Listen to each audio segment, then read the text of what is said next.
Good evening and welcome to MetroFocus. I'm Rafael Pi Roman. Despite this being an off year, November 2nd is Election Day in New Jersey. All 120 legislative seats are up for grabs in the Garden State, but clearly no contest is more important than the governor's race between former Republican State Assemblyman Jack Ciattarelli and the Democratic incumbent, Phil Murphy. Murphy hopes to become the first Democratic governor of New Jersey to be reelected to office since 1977. While Ciattarelli believes that the moment is right for New Jersey voters to send a Republican back to the executive office in Trenton. New Jersey is one of just two states to hold their gubernatorial election this year, so the outcome of this race will be closely watched across the country. Steve Adubato, a MetroFocus contributor and host of the NJPBS program State of Affairs, recently sat down for one-on-one interviews with both Governor Murphy and Assemblyman Ciattarelli to talk with the candidates about their plans to tackle the biggest issues facing New Jersey today. And joining us now to discuss his interviews with the candidates and to give us his take on the upcoming New Jersey gubernatorial election is Steve Adubato. Steve, welcome. Always a pleasure, my friend, and I'm glad to be joining the MetroFocus team again. In case I don't have time to say it, I have to say it now. I thought those two interviews that you did with the candidates were some of the best interviews of candidates I've ever seen. I mean, it was so substantive. And I want to say, in case I don't get a chance to say it, that it's going to be rebroadcast on NJPBS. And to find out the times, please log on to metrofocus.org because we got the information there. Okay, I might repeat that if I can. Anyway, let's get started, Steve. From your conversations with the candidates and from your general coverage of this election, what do you think are the biggest issues that have emerged in this race? Raf, this really comes down to a few key issues because it's hard for voters with so many things going on in their lives, facing the challenges connected to COVID as we do this program, 19, 20 months beyond. It's hard for things to resonate, but here's what resonates. Kids going back to school, kids being safe in schools, mask mandates, vaccine mandates, tax policy, the economic struggles that businesses have, particularly small businesses, people losing their jobs, people having a hard time, those who run businesses getting people to work for them. So I hate when people call it bread and butter issues because there's issues, frankly, I know this sounds corny, but of hunger as well, food insecurity and hunger issues. These issues are not abstract public policy questions. They are very real and they resonate with people on a visceral level. And people are going to ultimately vote on November the 2nd, or if you vote before, by mail, on those issues and who they believe is best positioned to lead New Jersey in these very challenging times. All right, Steve, we're going to try to get to as many of those issues as possible, probably not that many in the time that we have. But if I miss something and you want to bring it in, feel free. But let's just start with COVID.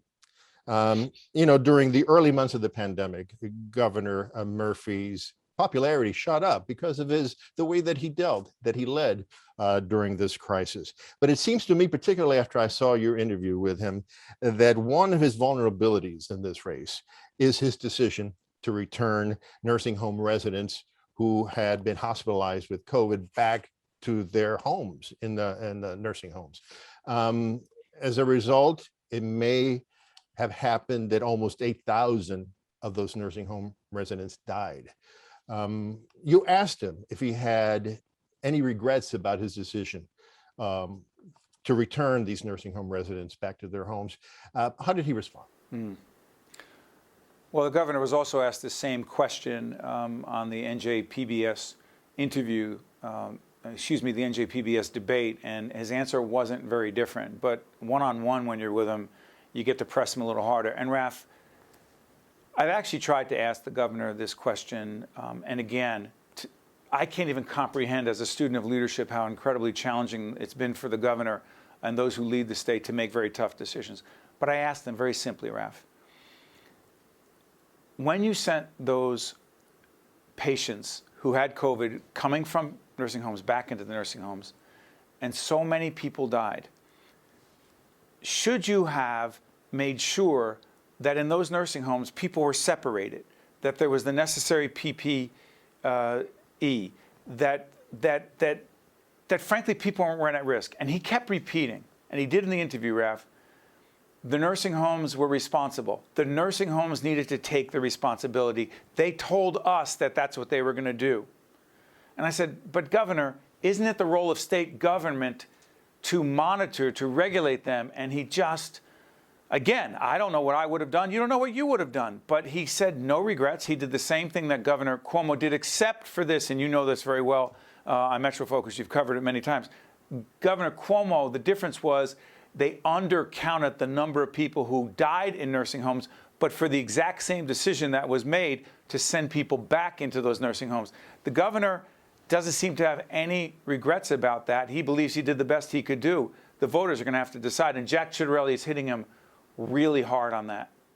Yeah. First of all, he blasted him for not having treated. If he had made that decision, why didn't you treat the nursing homes as the hospitals with the PPE and all that stuff? But one thing he said in your interview that I didn't know before was that there's a call between one of the nursing home operators and the governor, apparently, where the nursing home operators tells him, if you do this, people will die. Now, that was very chilling to hear. Is that real? Is that a true call? And if so, how has the governor responded to it? Raf, for me to say, and again, in public broadcasting, we're very cautious about what we put out there. And as an analyst in this situation, I am not going to say that I have firsthand information about that conversation. There are credible sources that say that such a conversation took place.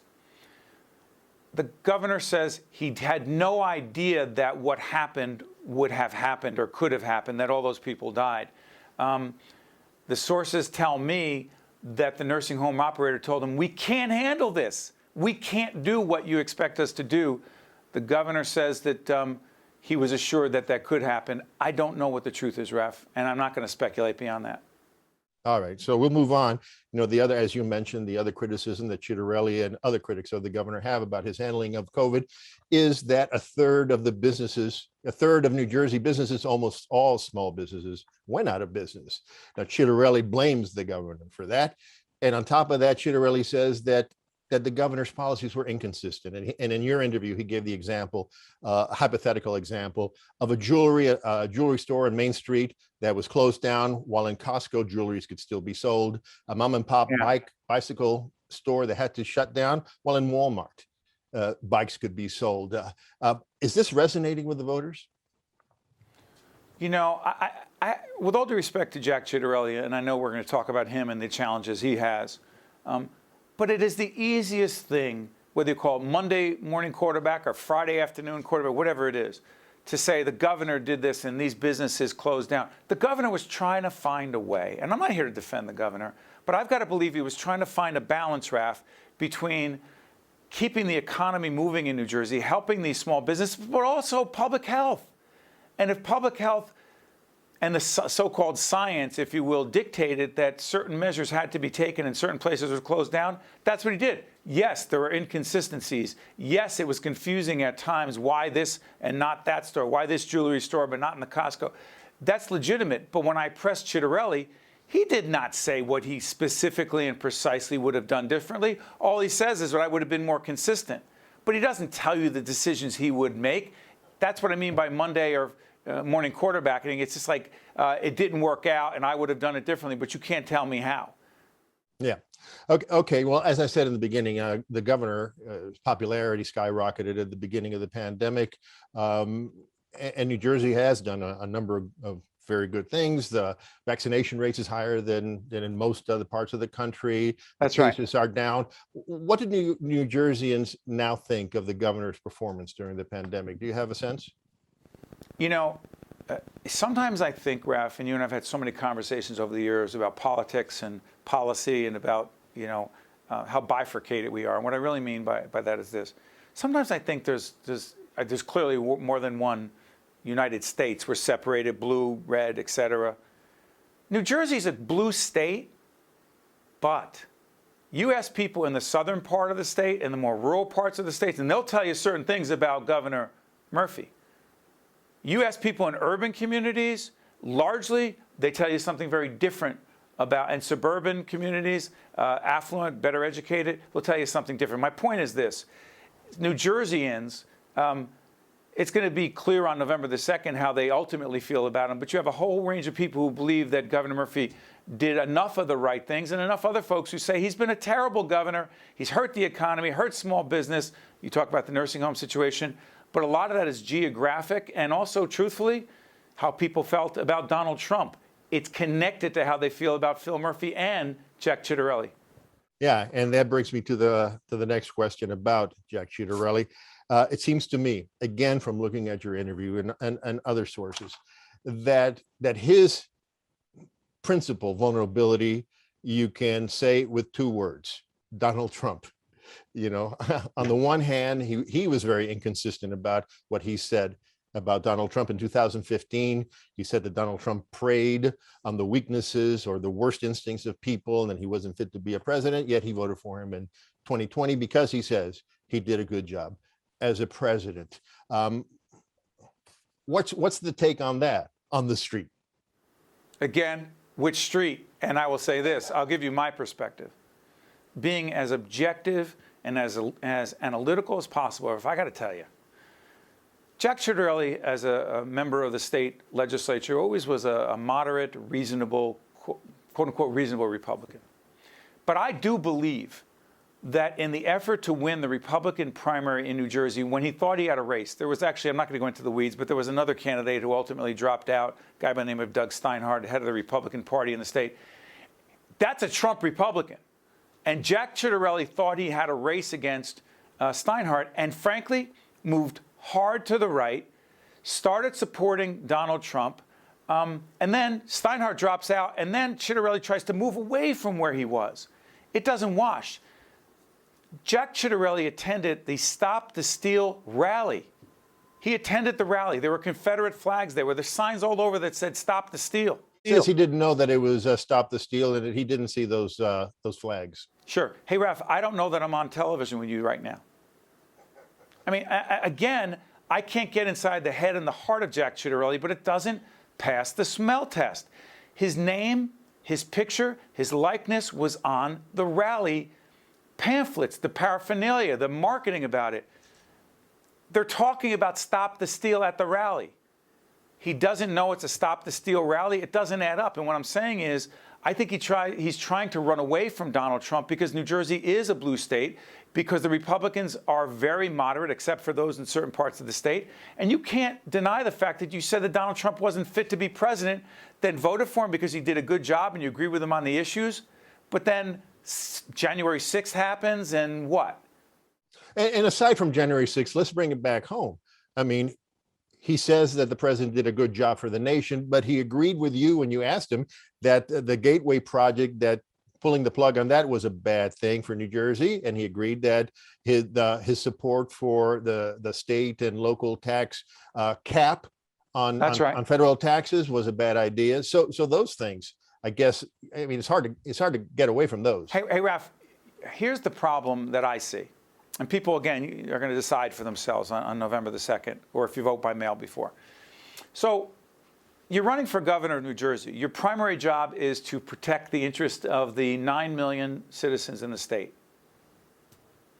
But you believe that Donald Trump did a good job for the nation and a bad job for New Jersey. So the Gateway Tunnel, which is so critical to commerce, to transportation, to economic development, to quality of life here, Donald Trump was absolutely against. And people have to ask themselves, was he against it from a policy perspective, or was he against it because New Jersey and New York were not likely to really vote for him in a presidential election? Second, the state and local tax deduction, capping it at $10,000 in New Jersey, when New Jersey has the highest property taxes in the nation and a very high income tax, you're only against it for what reason? If Jack Ciattarelli says he was good for the nation, Trump was good for the nation, but not good for New Jersey, it doesn't add up. Your job is to protect the interests of New Jersey. And in that interview I did with him, and in the NJPBS debate, he said so. It doesn't add up, Raf. Well, let's stay on taxes. both of them, we worked on shows together for 22 years, and for 22 years, it was always, we got to lower property taxes. Both of these candidates are promising to lower property taxes. Plus, both of them are trying to, are saying that they want to undo the SALT tax cap. What are the fundamental differences? We only have about 3 minutes left. What are the fundamental differences in their tax proposals? It's so interesting. Jack Ciattarelli wants to lower the corporate tax. He wants to not raise taxes on wealthy New Jerseyans. He believes taxes are too high. In terms of the property tax, he argues that we should change the school funding formula. And real quickly, Raf, what that simply means is the amount of state dollars that go to certain communities, particularly urban communities that Ciattarelli talks about. He said if you reduce that funding, if you reduce state funding, then there won't be as high an income tax. But here's the problem, Raf. If you reduce state funding to local school districts, which tax goes up? Local property taxes, which are the primary source of funding for public schools.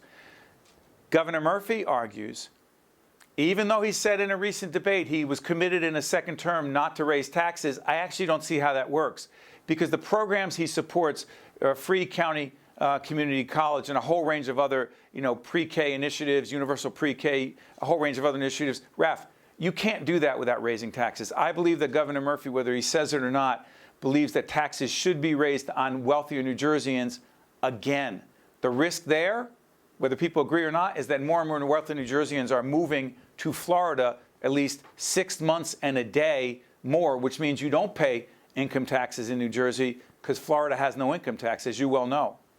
Right. Okay, we have about a minute left. Anything surprise you in the course of your interviews with these two candidates? Yeah, Raf, they don't like each other, and I don't really care that that's my opinion, by the way. I don't think they like each other. And unfortunately, it has come out again. You saw a lot of that vitriol in the NJPBS debate. You see it in others. You see it in their ads, Raf, which are really nasty. They really are. And here's the problem. What bothers me about it, what surprises me, is they're two decent people. They're decent New Jerseyans, decent Americans who are committed to public service and just have different points of view.